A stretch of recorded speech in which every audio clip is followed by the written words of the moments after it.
Hi,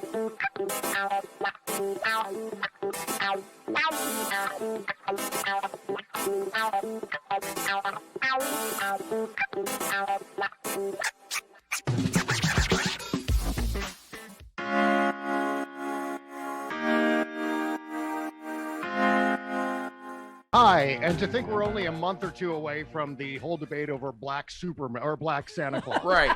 Yes. Black Santa Claus, yes. We have to make a big, political debate, a big shovel fight over fictional characters.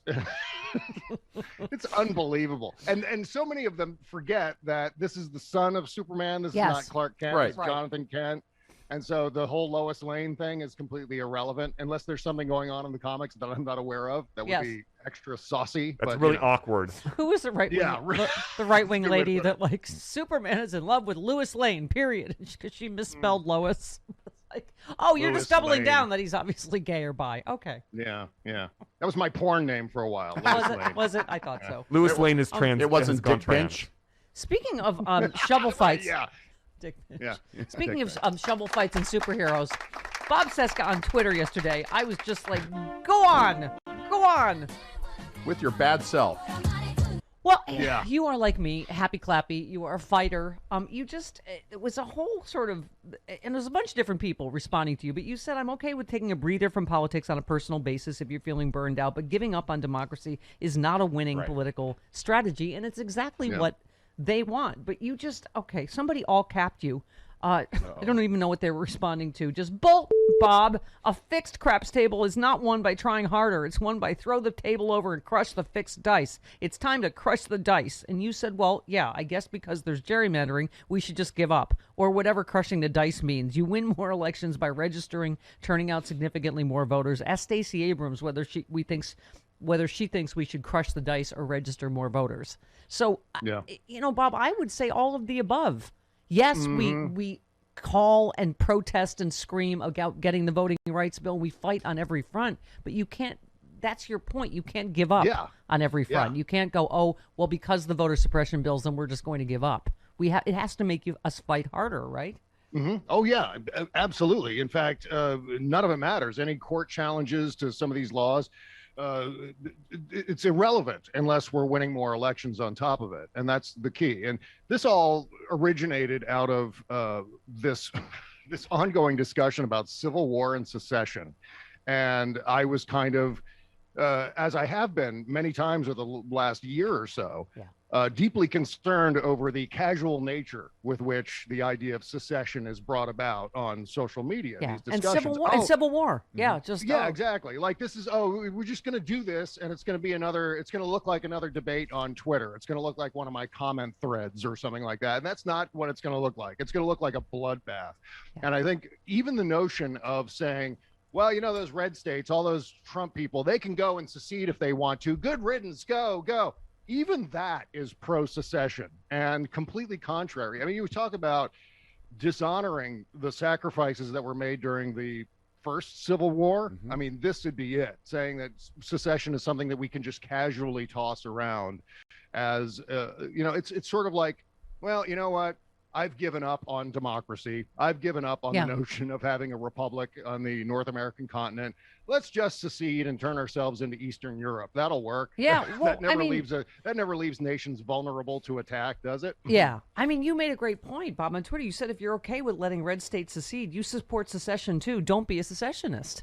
I mean, right? It's the same. I never heard anybody make that point that way, and I mean, I could sit here for the next 5 hours and list all the reasons why secession is just such a terrible idea, and how even entertaining it, normalizing it, joking about it, not good. And we need to reacquaint ourselves with the reasons why secession is just a terrible idea. It's the end of all things, basically, for the United States. And, there's all these Trump rally people, Bob, just casually saying, oh, I see a civil war. I see a civil war coming. And you just said civil war is the thing you embrace when you've given up. Yeah. It's like the sweatpants of democratic politics, only the sweatpants are permanently drenched in the blood of your friends and family. Oh, Bob, you went a little dark. Oh, you went a little dark. I know, geez. For Halloween. Oh, my God, yeah. Well, we fought a revolution, and that was important. And we use our our military and the arsenal of the military to defend our nation. But the way we operate in a democracy is not through the point of a gun, not through fighting our own fellow Americans. Democracy is a battle of words, a battle of ideas. And if you've gotten to the point where your ideas are so ineffectual and you've gotten to the point where you don't want to mention these ideas because you're so sick and tired of it, so you storm off and start shooting people, you don't support democracy. That is not democracy. That's not what it's all about. That is some other terrible form of militarism, guerrilla warfare, however you want to define it. But it seems like there's a considerable number of people, and I see them in my comments. So it's not necessarily indicative of the broader universe that we're living in, but at least on social media, I see a lot of people who are like, it's all over. I'm turning over the game board and storming off, or I'm chucking the video game controller across the room when I'm not doing well in the video game and just quitting. And that's what this is all about. Oh, this is now you're talking. So disconcerting. Now you're talking Chris Lavoie's language. As you said, you don't solve problems by hurling the game board across the room and storming off. That only creates new and progressively worse problems. You know, Chris Lavoie is from as a child. When the Lincoln log didn't look exactly like it did on the box, he threw it and stormed away. Correct? I was a child perfectionist. Yes. So that's the political types were right. You just smash it and walk away. Right. So Chris, you were going after you were suing the system. You're taking on the system. Right. It wasn't just that. No, he was a little brat. He was a little brat. That's what. If I couldn't get the Lincoln Logs to look like it looked on the front of the box, it upset me.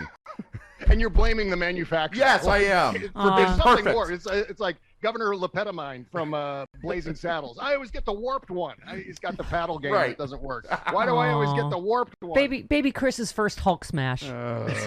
So cute. Bob, I rode bikes this weekend with someone 6'7" that I'm like, Bob Cesca would look like a squirt next to this guy. I noticed that. Yeah, it was like, oh my God, I drafted behind him the whole time. It was like being behind a moving billboard. I was like, wow, I can't feel any wind at all. It's amazing. The difference between 6'4" and 6'7" is huge. Well, it's 3 inches. But I mean, in terms of my perception, they might as well be 9 feet tall. Yes. And I love it. I love hanging around with people and he's who are a nurse. taller than me. He's a nurse, and he's tired of COVIDiots too. I'm like, we're going to need all of our nurses to look like bouncers and just go shut the up and take the vaccine before I. Okay. That's right. Yes. Okay. One more point you made. You said that doesn't mean spinning our wheels in unwinnable districts. It means dominating on other ballots. The U.S. Senate isn't subject to gerrymandering. Neither is the presidency or gubernatorial elections. So I think, Bob, I'm with you. Just fight on every front. Obviously, I'm just as frustrated as anybody else about voting rights and all of what we need to get. Yeah. And just what we were just talking about, that anywhere, Bob, from 70 to 90% of Americans are for every piece of the Build Back Better plan. But, the media doesn't report what's in it. 10% of Americans know what's in it, right? Yeah, it is endlessly sort of frustrating that, when we talk about, moderates and progressives, well, these are all progressive policies, and the huge majority of Americans are for all of them, right? So, so to have like two senators dictating basically, against what the vast majority of Americans, including people in their states, want is endlessly infuriating, right? We went through this with the Affordable Care Act, with Obamacare, where people were saying, I hate Obamacare. We should repeal Obamacare. And then when they're asked about the individual aspects of Obamacare, the most popular things, even on down, there was only one thing that was unpopular, and it was the mandate. Everything else had majority support among the American people. In some cases, supermajority support. So it's a matter of people seeing how the sausage is being made and evaluating the legislation based on observing the process on cable news. That's what I think skews people into believing, this legislation is terrible. And then when they're asked about the parts of it, they go, that's great. I want that. My God, that other thing's in there. I didn't know that. And so that's kind of the disparity that we see. And that's why we can't have nice things in this country, because cable news makes the legislative process into this, once again, we're in a horse race. It's, who's up, who's down, who's won the week, who's lost the week. Yeah. And instead of detailing the advantages of what's in the legislation, or the disadvantages, as some cases might be, we're into this whole idea of wins and losses and who's up and who's down. Yeah. And that makes people say, oh, I don't want anything to do with this because it's ugly and ridiculous and it's stressing me out. Right. I get annoyed with the Democratic bashing because, as Nancy Pelosi just said, every time she goes to the press, she tells them what's in it. They don't report on it. They just report how much it is. It's this much, and they want this much, and they want that much. It's like talking about some product without saying what it is. It's only how much it is. But anyway. So it's covering politics like you cover sports. It's like the competition of it. Who's keeping score, and it's insane. And I understand to an extent how that's important. In order to follow politics, you need to know how a piece of legislation might be doing in the process. But at the same time, the thing that should be leading it is the particular details of the policy or the legislation, rather than who's winning and who's losing. Like for instance, CBS tweeted, child tax credit sparks debate. Should it have a work requirement? And you said, I hope you cover whether jobless trust fund recipients have to work for their tax cuts too. Thank you, Bob Cesca. That's a great response, Bob. Thank you. Yes. Well, it's a messaging frustration insofar as we keep calling it the child tax credit when in a technical sense, it's a tax cut handed out preemptively to the people who would receive it. Right. And I don't understand why this isn't the frame for that particular aspect of I think it was the American Jobs Plan. I think it was all part of that. Cuts child poverty in half in particular. That should be something that should lead every sentence when you're talking about the child tax credit. But on top of that, it's a tax cut. So you have Mark Levin and Fox News screaming about how terrible it is. And this child tax credit is just more handouts, more entitlements for people who don't deserve them and who are refusing to work.